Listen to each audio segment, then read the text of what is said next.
Madame, Monsieur, bonsoir, bienvenue sur CRTV Sport and Entertainment. Merci d'être au rendez-vous de Sport Business Africa, votre émission consacrée à l'économie et à la gouvernance du sport en Afrique et bien sûr dans toute la francophonie. Aujourd'hui, on revient sur deux sujets concernant le football, surtout l'actualité footballistique qui aura meublé le week-end dernier avec notamment les éliminatoires de la Coupe du monde Qatar 2022. On ne va pas s'intéresser bien évidemment sur les performances des nations africaines, mais sur un gros coup de gueule qui a été fait par le sélectionneur ivoirien après la défaite contre le Cameroun au stade de Japoma à Douala. Le sélectionneur ivoirien justement ne comprenait pas pourquoi est-ce que sur 54 fédérations africaines affiliées à la FIFA, seulement 5 places sont réservées au continent africain. On reviendra justement dans la deuxième partie sur non, du moins dans la première partie plutôt, sur les préparatifs de la Coupe d'Afrique des Nations 2021. Où en sommes-nous? Que les infrastructures sont définitivement prêtes, surtout les infrastructures d'Olembe, enfin de Yaoundé, notamment le stade d'Olembe. On reviendra dans cette édition. Mais avant, je vous propose de prendre cette courte page publicitaire. On se retrouve juste derrière.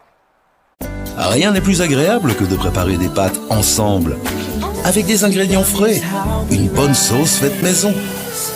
Les spaghettis et macaronis Broly, fabriqués à partir du meilleur blé dur, plein de nutriments et fibres pour une meilleure digestion. Les pâtes Broly sont prêtes en moins de 7 minutes et ne collent pas. Choisissez les pâtes Broly, les pâtes fines et délicieuses qui ne collent pas.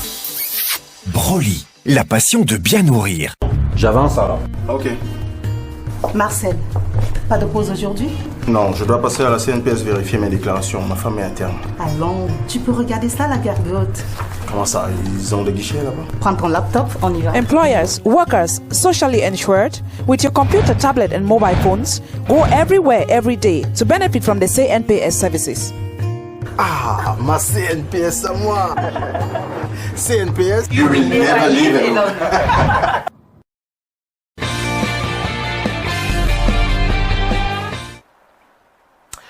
Voilà, avec moi donc ce soir, deux invités, vous les connaissez certainement déjà, ils ont l'habitude d'être avec nous, ils ont eu l'habitude d'être avec nous dans les précédentes éditions. D'abord, Yves-Alain Sekei, il est spécialiste en finance du sport. Bonsoir Yves et bienvenue. Bonsoir Steve, comment vous allez? Je vais très bien, c'est moi qui devais poser la question. Non, moi je vais toujours très bien quand je suis sur ce plateau, tu sais. Donc voilà. Ça va. Ça va. Alors, Yves-Alain Sekei, justement, je disais spécialiste en finance du sport, mais ici, il ne parlera pas de finance, il va donner des conférences du 20 au 23 décembre à Yaoundé, puis du 27 au 30 décembre 2021 à Douala sur comment créer, développer et gérer son entreprise. C'est bien ça? Oui, c'est très avec le bien cabinet ça. CFP que vous gérez. Voilà, en collaboration avec le cabinet GBO, Conseil de Paris, de M. Boyan, Christian.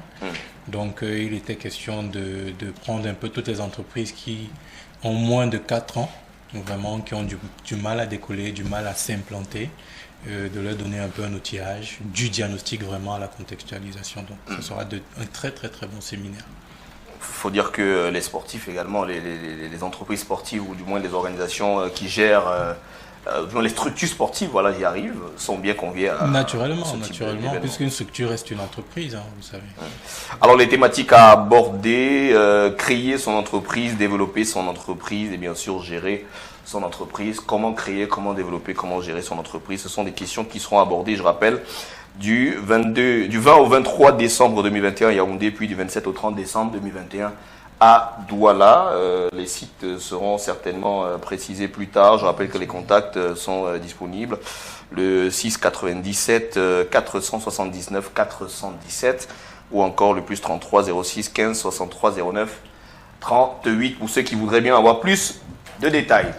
Alors, un autre invité avec moi ce soir, c'est bien évidemment Franck Gisela Onguéné. Il est membre de la commission marketing du comité local d'organisation de la CAN 2021. Il est donc spécialiste en marketing international du sport. Franck Gisela Onguéné, bonsoir et bienvenue. Salut Steve et salut à tous les téléspectateurs de CRTV Sport Entertainment. Alors, on vous a vu dans certaines images qui ont circulé sur les réseaux sociaux à Japoma en pleine extase après la victoire des Lions indomptables.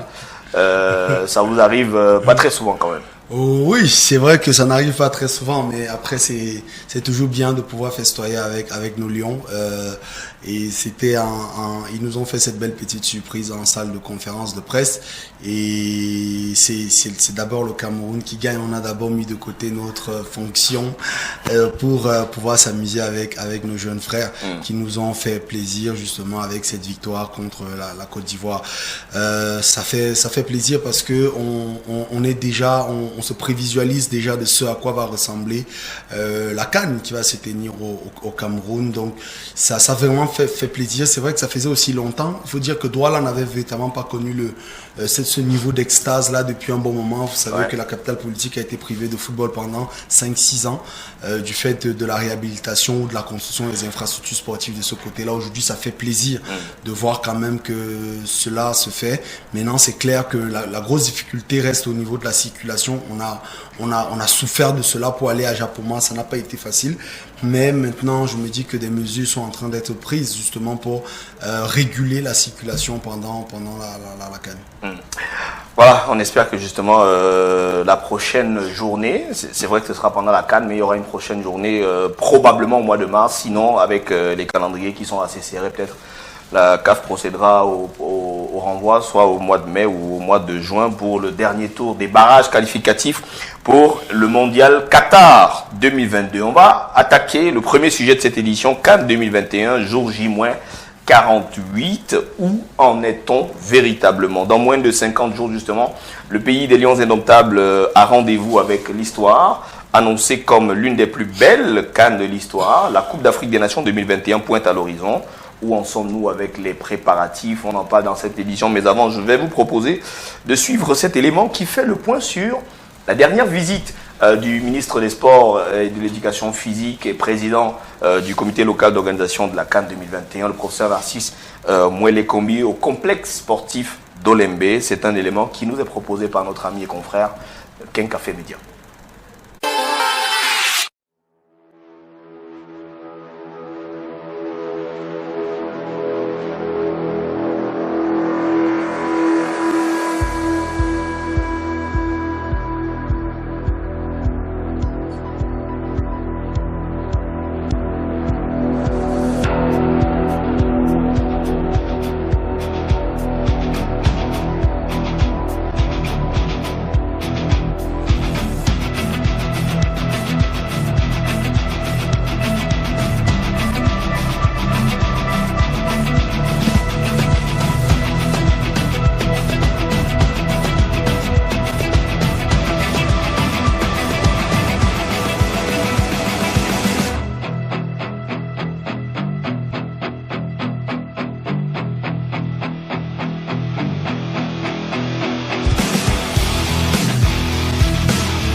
Au terme de la présente visite, j'ai été heureux de constater, de relever avec satisfaction la pose définitive de la couche d'étanchéité, l'équipement des vestiaires, mais surtout la pose de la dernière couche de tartan rouge au stade annexe A, ainsi que des travaux similaires de finition au stade secondaire B. Au niveau du stade principal, nous avons pu constater que le bétonnage est achevé à plus de 98% au niveau du parvis nord, que les fameuses écailles de pangolin, entre guillemets, c'est une image illustrative, couvrent à moitié l'ensemble de la charpente métallique et en moyenne 14 rangées entières des écailles de pangolin sur 28.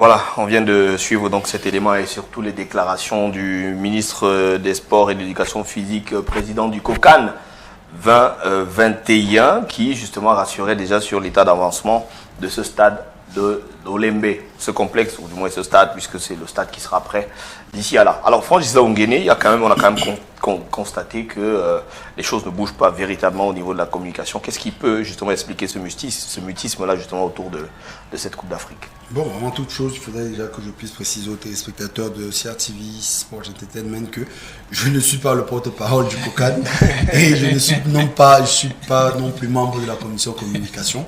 Donc j'avoue que je suis très mal informé des activités que mène la commission communication, même si sur certaines activités nous travaillons ensemble, avec la commission marketing.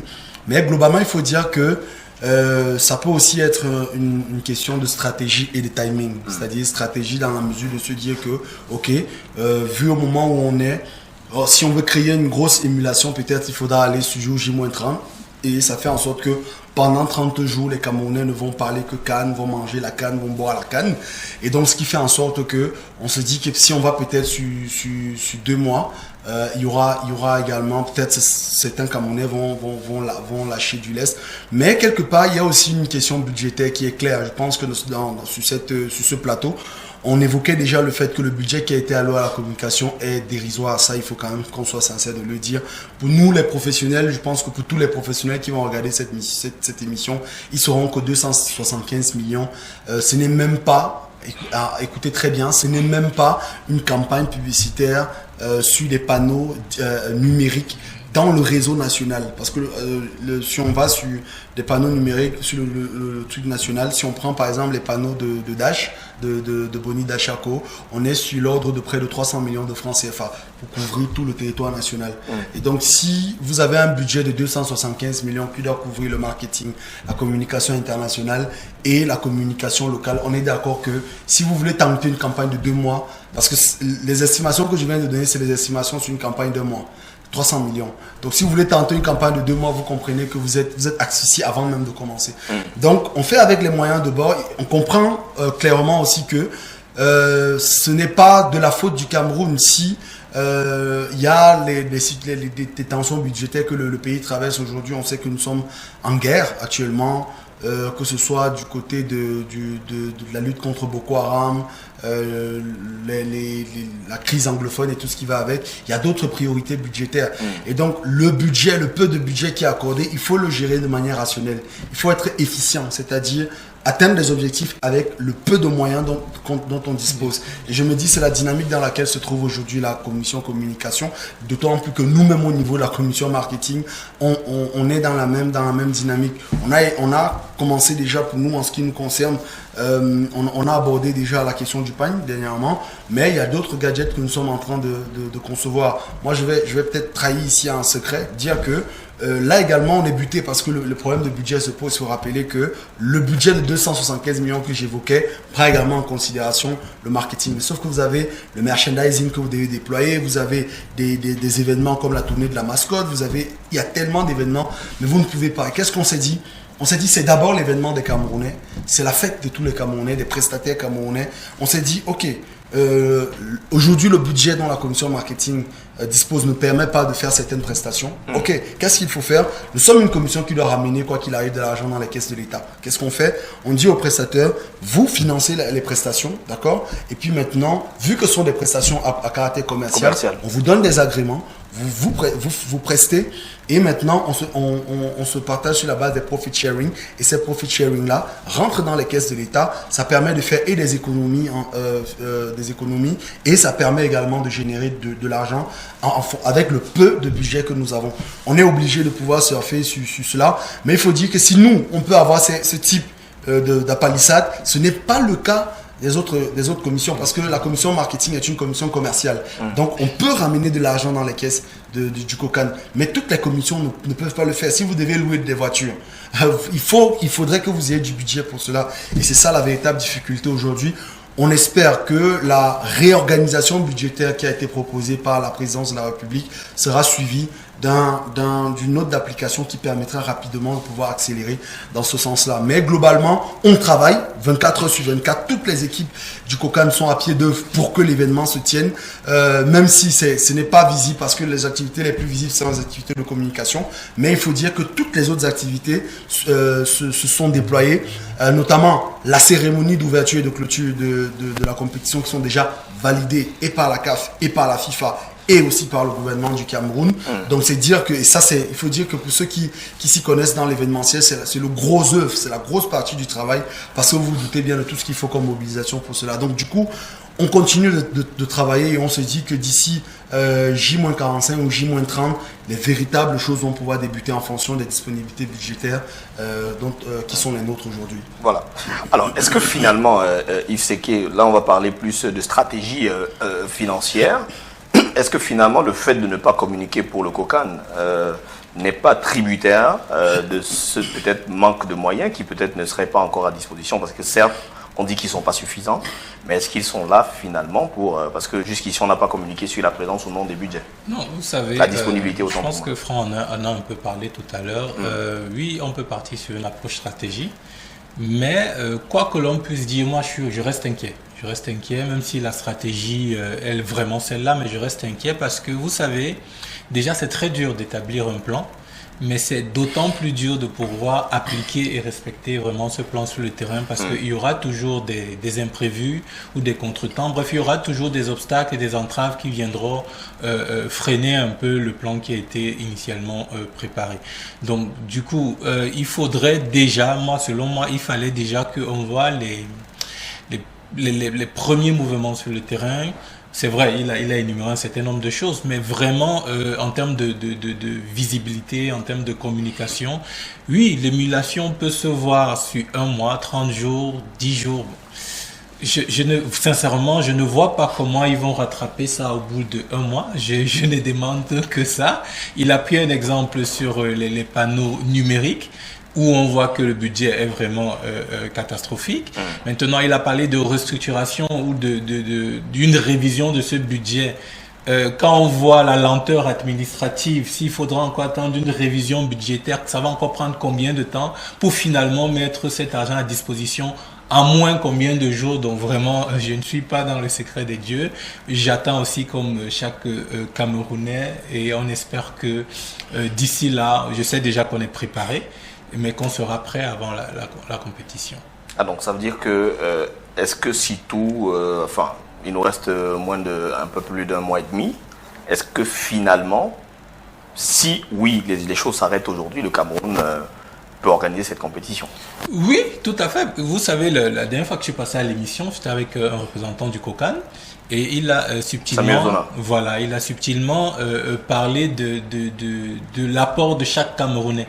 Au-delà des commissions, je pense que chaque Camerounais a fait de cette compétition sa compétition. Et je peux vous rassurer que le match avec la Côte d'Ivoire, j'ai été très agréablement surpris parce que je me doutais pas qu'il devait y avoir autant de monde au stade. Et je pense que c'est de très bons indicateurs pour voir un peu la tendance qu'il y aura pour cette compétition. Donc finalement, Francis, là, on gagne le match Cameroun-Côte d'Ivoire. On peut dire finalement que le ton est donné pour ce à quoi ressemblera, peut-être pas seulement les matchs du Cameroun, mais les matchs tout court lors de la Coupe d'Afrique. Oui, le ton est clairement donné, d'autant plus que cela a permis au Cameroun de tester un certain nombre de ses protocoles sanitaires. Ouais. Et qui dit protocole sanitaire dit malheureusement, malheureusement la riposte contre le Covid-19. Et il faut dire que sur ce coup, le Cameroun a vraiment frappé un autre. Parce que mettre sur pied une plateforme numérique pour enregistrer les potentiels spectateurs et les faire tester. Tester, voilà. Et pour créer un désengorgement au niveau des lieux de testing, vous êtes enregistré, vous avez déjà un matricule, et puis vous faites tester, vous rentrez chez vous, et un message vous parvient, une notification vous parvient. Vous imprimez le document et puis vous venez avec... Vous imprimez simplement le document et vous venez. D'ailleurs, même si vous n'imprimez pas, vous avez le document qui a un code QR, vous venez avec au stade, vous présentez votre téléphone, il est scanné et puis vous entrez. Ça, quand même, il faut dire que c'est des méthodes vraiment assez claires qui peuvent déjà amener le Cameroun. D'ailleurs, je pense que si la CAF a pris le risque de permettre 25 000 spectateurs au stade, c'est simplement parce qu'elle voyait déjà cette capacité pour le Cameroun de pouvoir mobiliser des moyens techniques de cette ampleur. Maintenant, derrière, je crois que il sera difficilement évitable, ce sera difficile d'éviter la question passe sanitaire. Je sais que beaucoup de Camerounais n'aiment pas, mais à un moment, je crois qu'on il faudra le faire avec. On n'aura pas le choix. Les vaccins, on peut comprendre que ça ne peut pas être... Tout le monde n'est pas fan du vaccin. Mais à un moment, pour le bien de notre... Après, tout le monde n'est pas obligé d'aller regarder un match au stade. Tout à fait. Les stades ne seront ouverts qu'à ceux qui pourront respecter le protocole sanitaire. Alors, je me dis... Soit les tests... cette fois-là PCR, soit les vaccins. On sait bien que le test PCR est soufflant. Ça prend beaucoup de temps. Voilà. Et après aussi, c'est beaucoup d'énergie. Et c'est payant, il faut le dire. C'est payant. Voilà.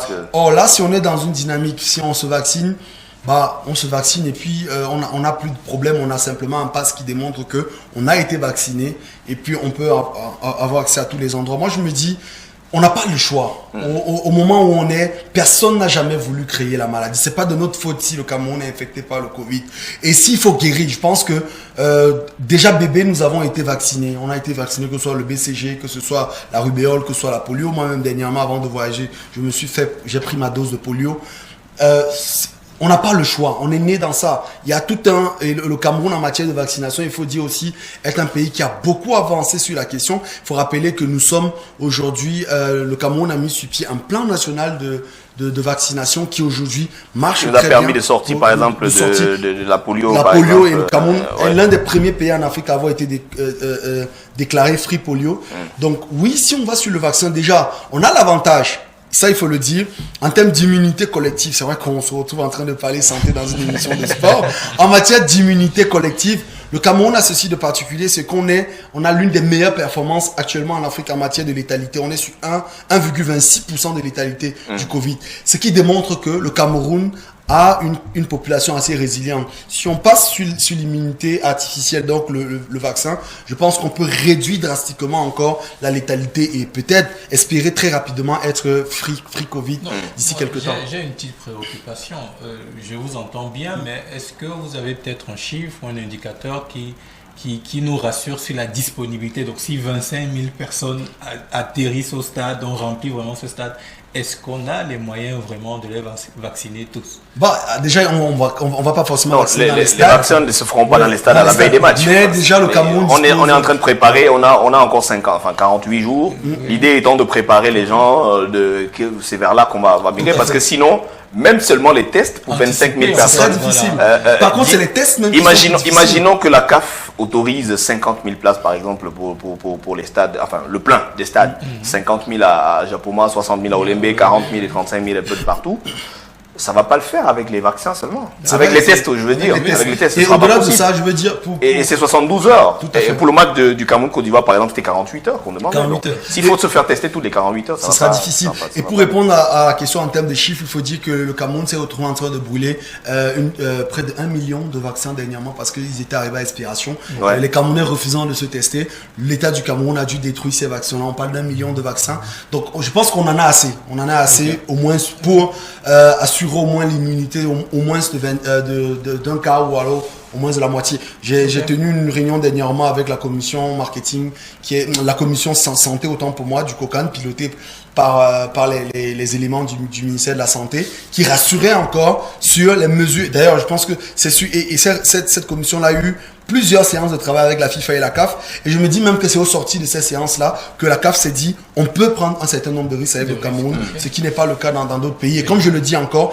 la létalité du Cameroun est l'une des plus basses, sinon la plus basse actuellement en Afrique, ce qui rassure encore les autorités sur la question du vaccin. Alors peut-être pour sortir sur cette question de le Cameroun est-il prêt, qu'est-ce qu'il faut faire selon vous, Yves Sequet, pour créer une véritable émulation autour de cette compétition? C'est vrai qu'on a déjà annoncé des grosses affiches qui sont prévues, notamment à l'ouverture un Cameroun-Burkina. On nous annonce un Nigeria-Égypte, me semble-t-il, du côté de Garoua. On nous annonce Maroc-Côte d'Ivoire du côté de Douala. Il y a de grosses affiches qui pourraient avoir lieu. Algérie, autant pour moi, Côte d'Ivoire. Comment on fait justement pour créer de l'émulation sur certains matchs qui ont peut-être moins d'enjeux au niveau du spectacle, par exemple? Vous savez, je pense qu'on va se répéter. Je pense que c'est le boulot du marketing et de la communication. Et non, je le dis, mais je suis très sérieux. Il n'y a que vraiment eux qui peuvent mettre en valeur ou bien en exergue cette émulation. Je prends un exemple. J'étais avec quelques amis qui n'étaient pas au courant qu'il y a déjà les pagnes, par exemple, de la CAN. Or, s'il y avait déjà sur le terrain une bonne communication, un bon marketing, c'est clair que l'ensemble de la population sera au courant de ça. Et je vais aller plus loin. Ils m'ont demandé où s'en procurer. Pour vous dire qu'avant même que la compétition ne commence, sans même que tu ne cherches à convaincre quelqu'un, lui, il veut avoir ce pagne. Ouais. Il a même déjà le modèle qui va coûter. Donc vraiment, je pense qu'il faut, ne serait-ce que, même si ce n'est qu'un tiers du budget, libérer un peu la commission marketing et communication. C'est vraiment elle qui doit mettre en lumière cette compétition. Nous, au niveau de la commission marketing, ce qu'on est en train d'essayer de faire, c'est déjà, je vous ai parlé tout à l'heure de la stratégie avec les prestataires, on est en train d'adopter la même stratégie avec les top sponsors de la compétition. On leur dit, ok, vous voyez la situation, on n'a pas à la disposition des budgets, mais nous, on a quelque chose que qui peut, c'est qu'on a déjà la disposition technique, matérielle et tout ce qui va avec. On a également le label qui joue en notre faveur. Qu'est-ce que vous faites?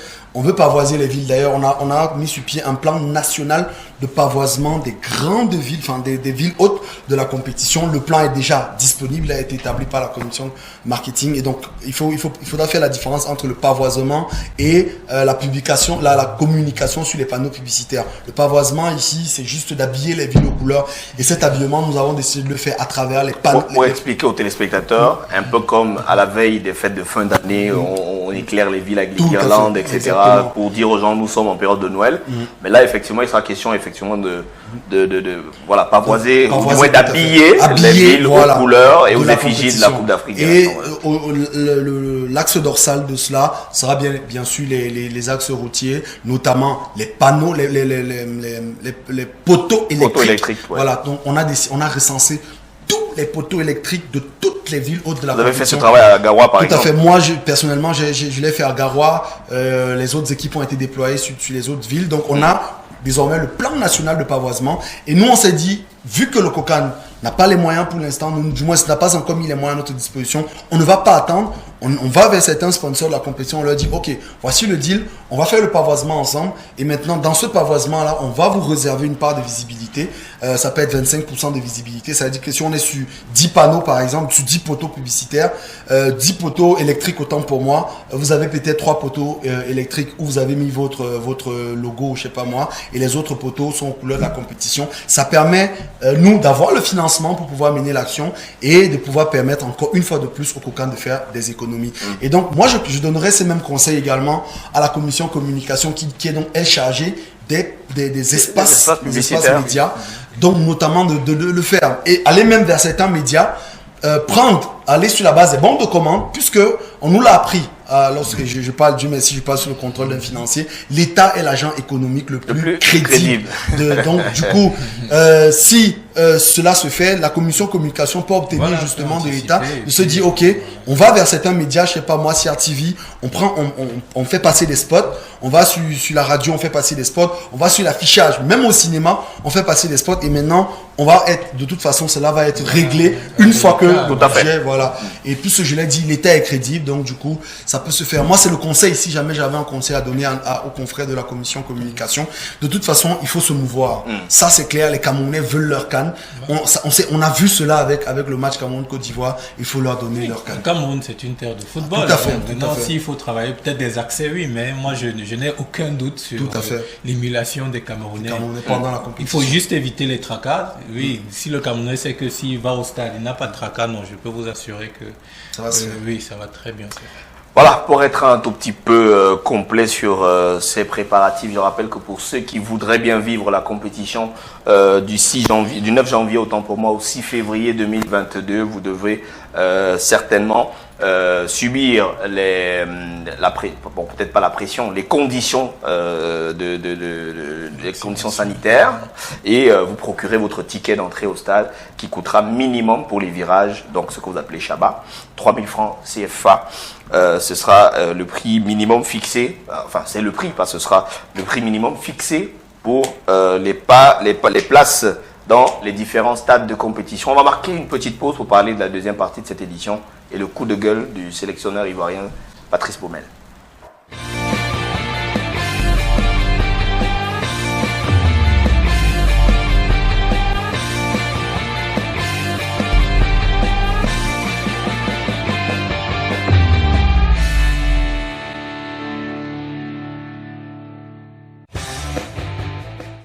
Rien n'est plus agréable que de préparer des pâtes ensemble, avec des ingrédients frais, une bonne sauce faite maison. Les spaghettis et macaronis Broly, fabriqués à partir du meilleur blé dur, plein de nutriments et fibres pour une meilleure digestion. Les pâtes Broly sont prêtes en moins de 7 minutes et ne collent pas. Choisissez les pâtes Broly, les pâtes fines et délicieuses qui ne collent pas. Broly, la passion de bien nourrir. J'avance alors. Ok. Marcel, pas de pause aujourd'hui? Non, je dois passer à la CNPS vérifier mes déclarations. Ma femme est interne. Allons, tu peux regarder ça, la gargote. Comment ça? Ils ont des guichets là-bas? Prends ton laptop, on y va. Employers, workers, socially insured, with your computer, tablet and mobile phones, go everywhere every day to benefit from the CNPS services. Ah, ma CNPS à moi. CNPS, you will never leave it.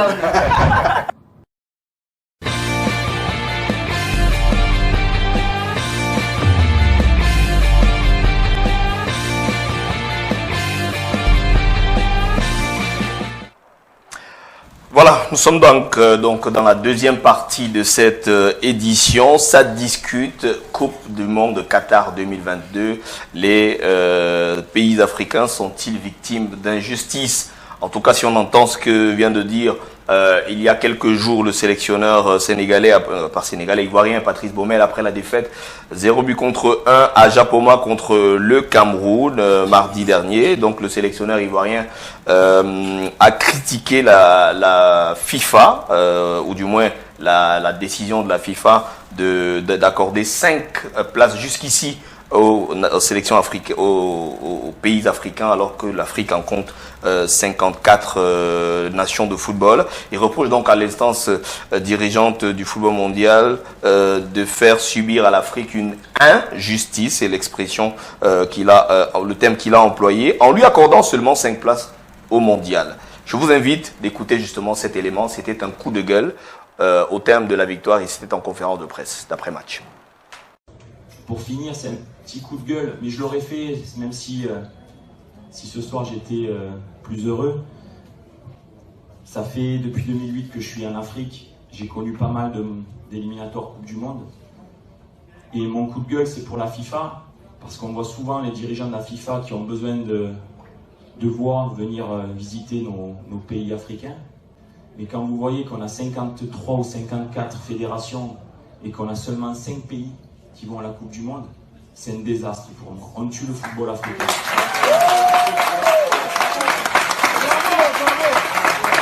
Et vraiment, vous voyez, ça me tue parce qu'on va laisser des champions à la maison, des gens qui font le bonheur du football UEFA en Europe, mais on les laisse pour des Coupes du Monde. Et je trouve que, voilà, j'ai eu la chance de faire une Coupe du Monde en 2018 avec le Maroc, mais on laisse chaque fois 3, 4 nations, 5 nations qui sont prêtes pour faire le bonheur du football mondial. Et ça me fait mal. Donc j'espère qu'un jour on changera ça. Je dénigre pas les autres continents, je suis moi-même français, européen, mais on tue le football africain. On le tue parce qu'il n'y a pas assez. Il y a 32 équipes, il y a X poules. C'est pas normal que dans chaque poule, il n'y ait pas un pays du continent africain. Et ça, on a tous à y travailler pour éviter des matchs couperés comme ce soir. Qu'on les fasse, il n'y a pas de problème. Mais encore une fois, ce soir, le Cameroun, vous êtes en play-off, mais vous n'y êtes pas encore. Et c'est un véritable, quand je parle de marathon, on finit rincé. On finit, pour aller à la Coupe du Monde, on est épuisé, parce que ces éliminatoires nous usent. C'est très dur. 5 pays sur 53, c'est même pas 9%. C'est 9, ouais, c'est même pas 10%. C'est honteux. Voilà, je voulais faire passer ce message et je vous le dis, si j'étais qualifié ce soir pour les playoffs, j'avais prévu de faire le même message. Bonne soirée et bon courage.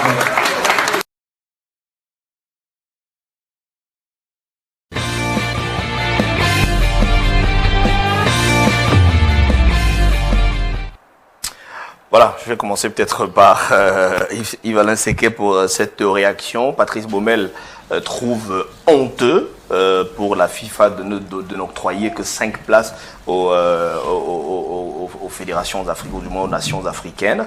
Il prend cet exemple du match qu'il a qualifié de couperet entre le Cameroun et la Côte d'Ivoire, en disant qu'une petite, ou du moins une finale de qualification comme celle-là, au thème de laquelle le vainqueur doit encore aller se mouvoir au barrage, c'est quand même une grosse honte pour la FIFA, selon Patrice Baumel.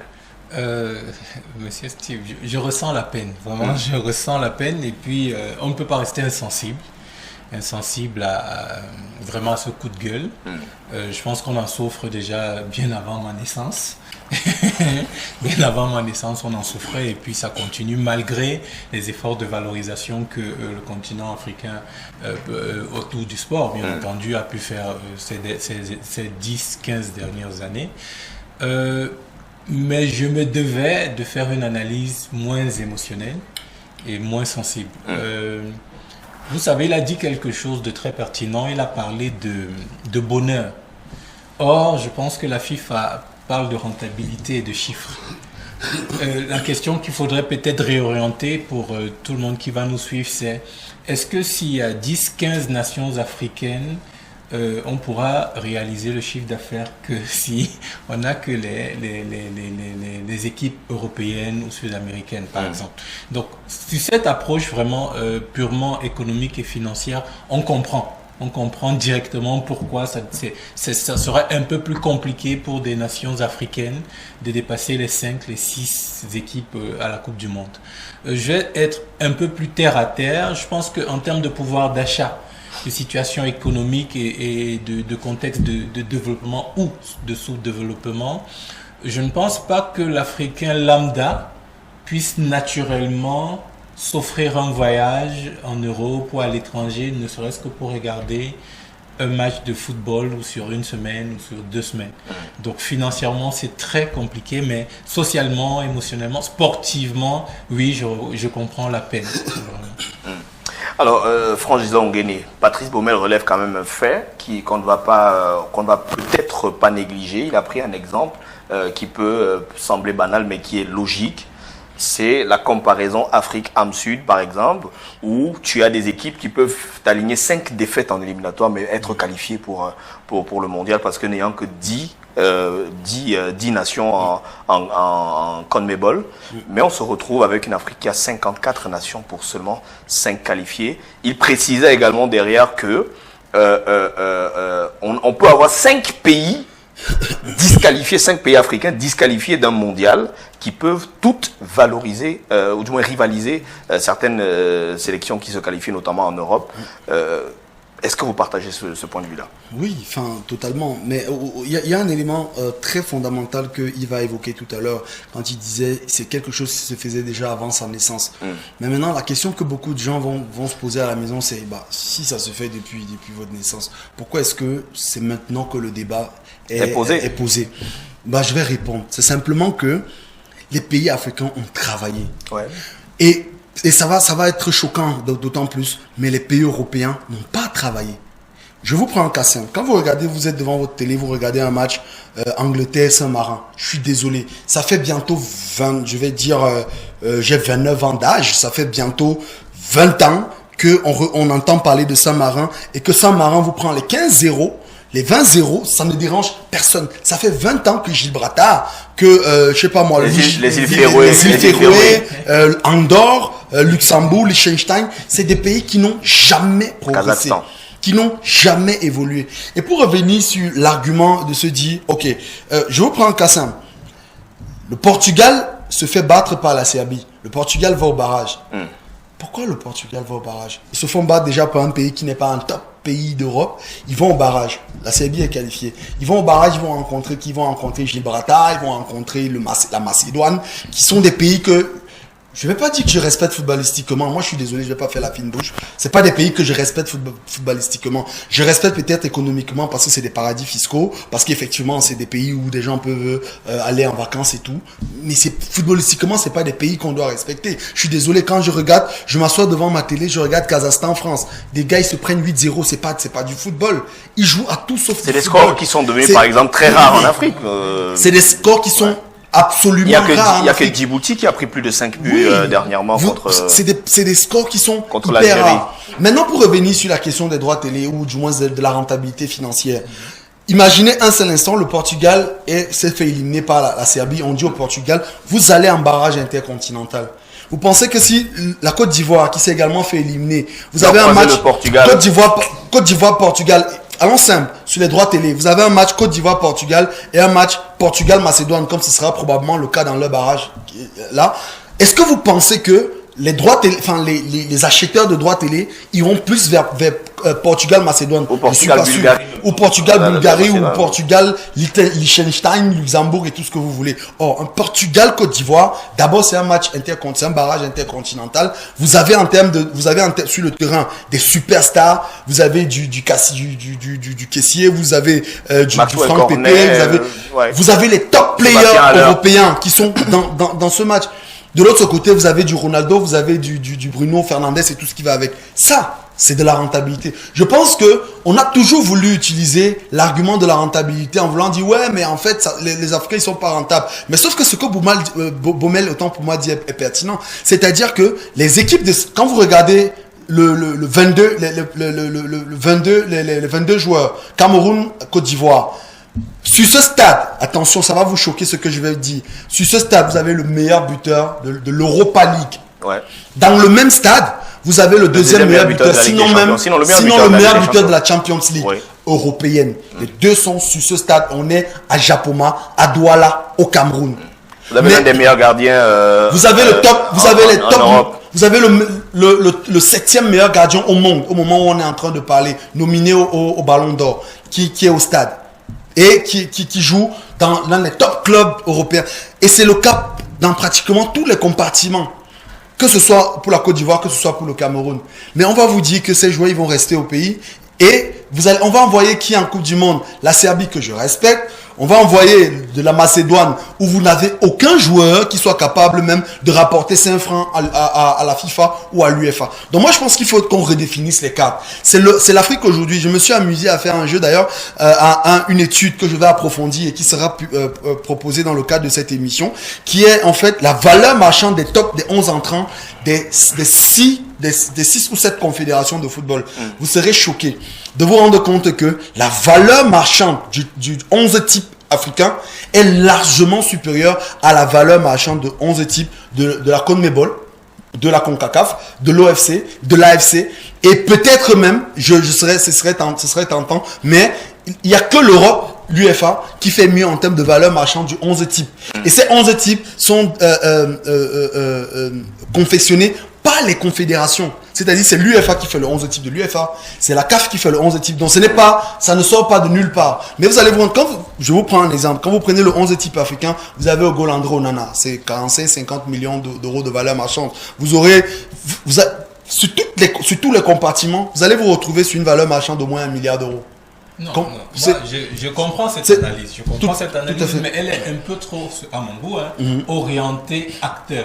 Il fallait un peu l'orienter consommateur. La valeur marchande peut être 100 milliards, mais qui consomme? Oui, mais sauf qu'il y a un élément important à prendre aujourd'hui, et c'est l'erreur que beaucoup de personnes font. Ce n'est pas le spectateur qui va au stade qui est la première, qui est la cible. C'est pour ça que j'ai parlé consommateur. Qui est la cible de la FIFA? Ce sont les acheteurs de droits télé. 75% du budget de la FIFA vient des droits télé. 75% du budget de la CAF, organisation dans laquelle j'ai travaillé, vient des droits télé. Ce sont les droits télé. Le supporter qui est au stade, on est à pratiquement 2 ans qu'on joue au football sans spectateurs.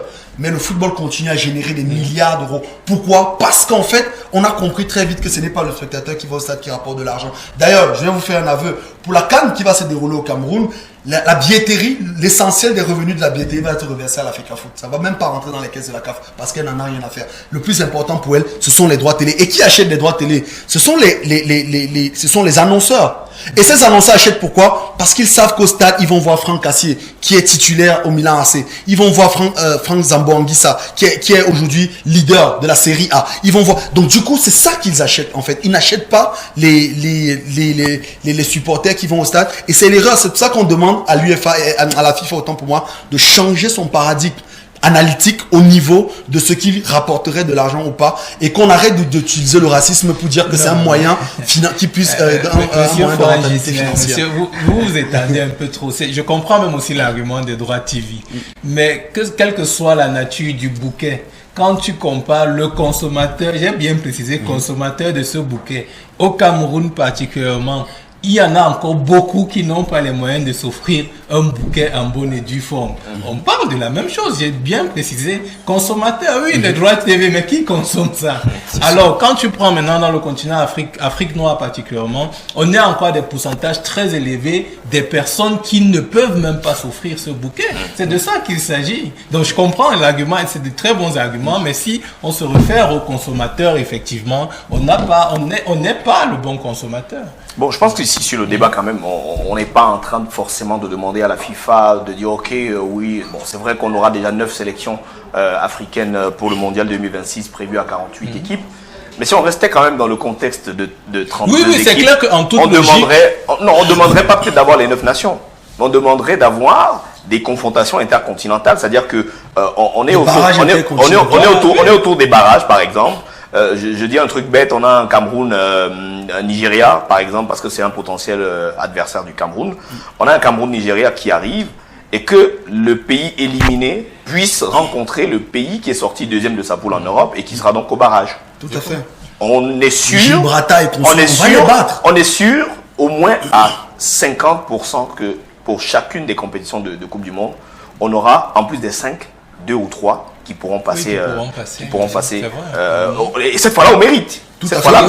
Voilà. Tout à fait. Donc, moi, je ne vois pas trop le mérite, justement, parce que je crois que tout ce qui est UEFA, c'est 13 équipes. 13. Voilà, 13. C'est 12 équipes et le 13e joue le barrage intercontinental. Or, en termes de fédération, c'est à peu près le même nombre de fédérations qu'en Afrique. Donc seulement sur cette logique, c'est clair qu'on devait dépasser les 5 équipes qu'on a proposé pour l'Afrique, hein, seulement sur ce critère. On devait aller au-delà. Voilà, on a donc pris l'avis d'un de nos amis qui a l'habitude de nous réaliser des chroniques, Anthony Plat. Il est en direction de Dublin, en République d'Irlande, où il nous attend. Déjà, il est journaliste et chroniqueur de sport irlandais, francophile et spécialiste des questions relatives au football africain. Bonsoir Anthony, comment va Dublin, surtout en cette période d'hiver? Bonsoir. Merci de m'accueillir. Sachez que ici il y a une trêve internationale très chargée, mais un bel événement avec la venue du Portugal qui est venu affronter la République d'Irlande à l'Aviva Stadium. Donc on a couvert ça dès l'atterrissage des Portugais jusqu'à leur départ. C'est une très bonne chose pour les enfants qui ont pas forcément l'opportunité de voir leurs idoles. On a vu de belles images, de très beaux gestes et malgré ce nul 0-0, bon, nous on n'a pas l'habitude de beaucoup gagner dans le football, mais on est satisfait du résultat et de la prestation fournie. Puis bon, on a travaillé aussi sur tous les matchs éliminatoires de la Coupe du Monde en zone Afrique et il y a eu pas mal de choses. Il faut quand même le dire, hein, malgré cet exploit, je vais appeler ça comme ça, de la République d'Irlande face au Portugal, vous avez contribué, sans le vouloir à la non-qualification directe du Portugal pour le Mondial Qatar 2022. Alors il y a une question quand même qui nous intéresse et c'est la raison pour laquelle on vous a certainement contacté. C'est la prise de parole de Patrice Baumel, le sélectionneur ivoirien, donc une sortie qui remet au goût du jour la polémique de la géopolitique de la Coupe du Monde. Qu'avez-vous pensé, Anthony Plat, justement de cette sortie? Était-ce le bon moment au soir de son élimination lors de ces éliminatoires?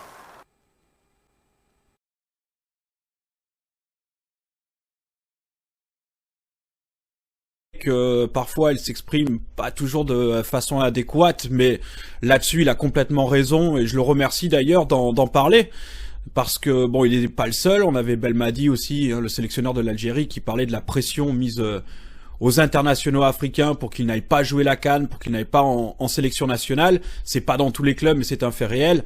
Là, sur le nombre de places disponibles pour la zone Afrique, c'est incroyable. 54 pays. Les nations les moins classées, les moins bien classées au classement FIFA, elles sont obligées de passer par un premier tour. Ensuite, on a ces 6 journées de groupe. Les vainqueurs de chaque groupe se retrouvent en barrage, aller-retour. Et sachez que pour le tirage au sort, il y a aussi des histoires qui sont en train de sortir. Donc non, c'est la géopolitique de la Coupe du Monde. Ça a toujours été comme ça, malheureusement. Ça vient aussi de l'histoire qu'a pu connaître l'Afrique. Bon, on avait l'Égypte qui avait joué la Coupe du Monde dans les années 30. Et entre 1934 et 1970, on n'a plus eu de nation africaine. Bon, ça vient de l'histoire aussi du continent. Mais avant la Coupe du Monde en Angleterre, par exemple, en 1966, la CAF, qui venait d'être créée, qui a vu le jour en 1957, a voulu protester parce que il y avait une place disponible pour l'Océanie, l'Afrique et l'Asie. Un tiers des équipes engagées. Et après cela, bon, la Coupe du Monde se jouait à 16 équipes, on est passé à 24, puis à 32, on va passer à 48. On n'a toujours pas beaucoup de place pour les nations africaines qui le mériteraient. Vous avez vu ce superbe Cameroun-Côte d'Ivoire. Moi, j'espère qu'on retrouvera les Lions indomptables, parce que le Cameroun a une superbe histoire avec la Coupe du Monde. Hein, moi, quand c'était la Coupe du Monde 1990, j'avais 4 ans. Et le Cameroun fait partie des équipes qui m'ont fait tomber amoureux du football. Vous connaissez tous l'histoire. Mais même à l'époque, quand on est enfant, on est un petit peu bête, vous savez, et on comprenait pas. Nous, on disait, mais pourquoi est-ce qu'il n'y a pas plus d'équipes africaines? On comprenait pas la géopolitique et ce genre de choses. Après, moi, ce que je tiens à vous dire, c'est que le football, c'est un business, c'est un spectacle, avant tout, comme un chanteur qui monte sur scène ou un comédien. Et donc, forcément, il y a des instances dirigeantes puissantes, qui sont notamment en Europe et en Amérique du Sud, qui veulent garder leur avantage. C'est pourquoi il est extrêmement difficile pour obtenir plus de tickets pour les nations africaines. Alors est-ce qu'on peut parler d'injustice? Pour moi, la réponse, elle est oui à 100%. Certains vont dire Ah, mais on n'a pas de nation africaine qui passe les quarts de finale, etc., etc. Mais comment vous voulez que ces nations progressent si on n'en a pas plus qui disputent le plus grand tournoi dans le monde du football? C'est là aussi, quand on parle d'expérience, de ce genre de choses, ça passe par des minutes de compétition, de grandes compétitions, et ça passe par le terrain.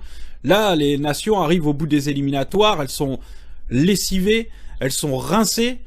Dans le groupe où vous avez la RDC, la Tanzanie, le Bénin, Madagascar, vous avez des joueurs qui en à peine un peu plus d'une semaine vont se taper plus de 30 heures d'avion. Je sais pas si vous imaginez l'impact que ça peut avoir moralement, mais aussi physiquement. Et d'ailleurs, vous voyez le nombre de blessés que chaque sélection nationale peut déplorer, c'est vrai.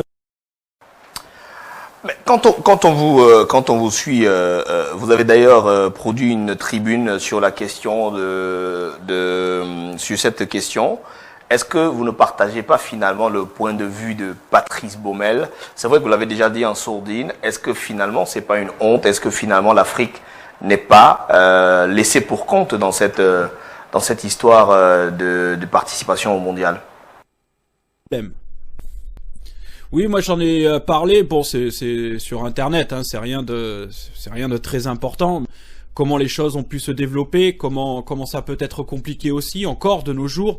On peut le voir, mais bon, il est clair que pour moi c'est injuste. C'est injuste et l'Afrique en pâtit. Vous avez la zone CONCACAF aussi qui en pâtit. Ils ont 3 qualifiés et un 4e qui passe en barrage intercontinental.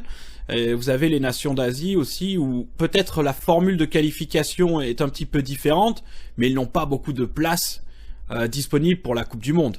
En gros, la Coupe du Monde, c'est l'Europe et c'est l'Amérique du Sud. Hein. L'Amérique du Sud, la zone CONMEBOL, vous avez 10 nations et vous avez 5 qualifiés. C'est quand même incroyable si on compare les 5 qualifiés africains sur les 54 fédérations.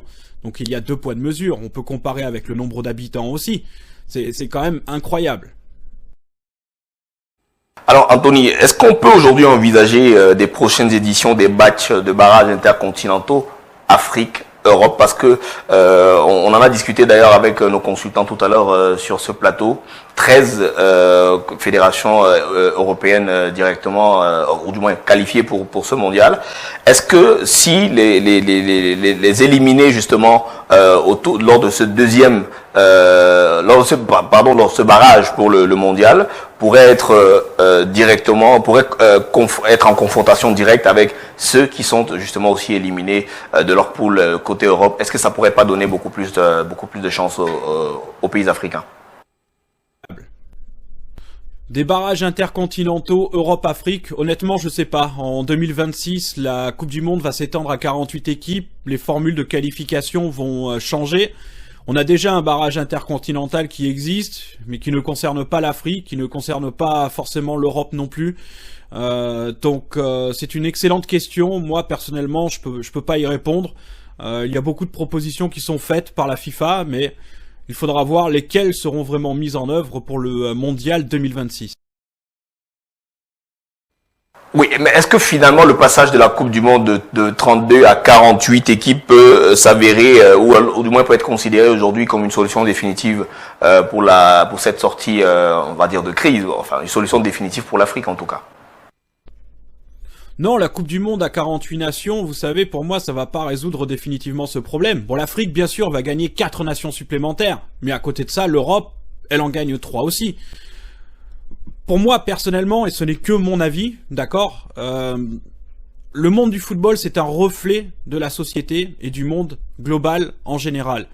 Les inégalités se creusent, les riches deviennent plus riches, les puissants deviennent plus puissants, et les pauvres deviennent beaucoup plus pauvres. Donc il est important, quand on élit le président de la FIFA, il y a beaucoup de manœuvres politiques qui sont faites aussi auprès des fédérations. C'est de la politique, c'est important. La Coupe du Monde à 48 nations ne va pas résoudre le problème, elle le repousse peut-être un petit peu, mais vous verrez que ça ne va rien résoudre du tout, et malheureusement l'Afrique est encore lésée, parce que pour moi et pour les joueurs, hein, même pour les internationaux, c'est déjà dur de venir jouer pour les sélections nationales, parce que c'est pas comme les Européens qui, eux, ont juste quelques heures de route. Non, là, il faut faire des heures d'avion, il faut enchaîner les matchs dans des conditions qui sont pas toujours faciles, et encore une fois, ces éliminatoires, c'est plus qu'un marathon, c'est absolument épuisant. Donc, faut penser à toutes ces choses, à mon avis, et j'espère qu'on aura un petit peu plus de possibilités pour le continent africain, mais bon, vous verrez que pour la Coupe du Monde 2026, on en aura 9. Et j'espère qu'on aura des nations qui seront très performantes. En tout cas, je voulais féliciter les Lions Indomptables pour la qualification en barrage. Et j'espère vraiment voir le Cameroun à la Coupe du Monde, parce que c'est une nation qui a rendu le continent africain fier dans ce très grand événement. Merci Anthony Plat, nos espérances sont aussi semblables aux vôtres. On espère voir effectivement le Cameroun qualifié pour ce mondial Qatar 2022, surtout que le Cameroun n'était pas de l'aventure de 2018 en Russie. Merci à vous, merci de continuer de nous accorder de votre temps pour répondre à nos différentes questions et préoccupations sur des sujets justement concernant le football africain. On se donne rendez-vous certainement peut-être la semaine prochaine ou lors de nos précédentes éditions. À vous également. Le temps nous tient à la gorge, on va pas prendre on va pas faire une autre prise de parole. Merci Francis Daongene, merci Yves-Alain Sequet, merci à vous à la maison de nous avoir suivis. Prenons rendez-vous très certainement la semaine prochaine avec le même plaisir. D'ici à là, portez-vous bien.